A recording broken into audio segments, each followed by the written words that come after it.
ఇక పండక్కి తొలిసారి వచ్చిన కొత్త అల్లుడికి మరిచిపోని సర్ప్రైజ్ ఇచ్చారు అత్తమామలు.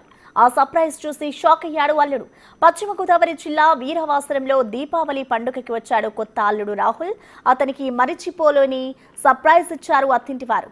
గోదావరి వాసుల ఆప్యాయతను మర్యాదను రుచి చూపించారు.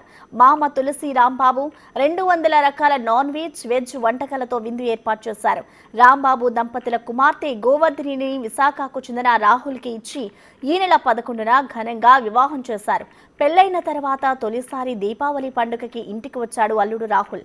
అల్లుడి కోసం 100 రకాల నాన్ వెజ్ రకాలు, వెజ్, పిండి వంటలు, స్వీట్స్ కలిపి మరో 100 రకాలు, మొత్తం 200 రకాల వంటకాలను తయారు చేయించారు. ఆ ఐటమ్స్ చూసిన అల్లుడు షాక్ అయ్యాడు. ఆ వంటలను అల్లుడికి, కూతురుకి రాంబాబు స్వయంగా వడ్డించారు. ఇలాంటి మర్యాద తాను ఎప్పుడూ చూడలేదని మామగారికి థ్యాంక్స్ చెప్పుకున్నాడు. మొదటిసారి పండుగకి అల్లుడిని, కూతురుని ఇంటికి తీసుకొచ్చారని, అల్లుడిని సర్ప్రైజ్ చేసేందుకు ఎక్కువ నాన్ వెజ్ రకాల వంటకాలు ఏర్పాటు చేస్తామన్నారు మామ తులసి రాంబాబు.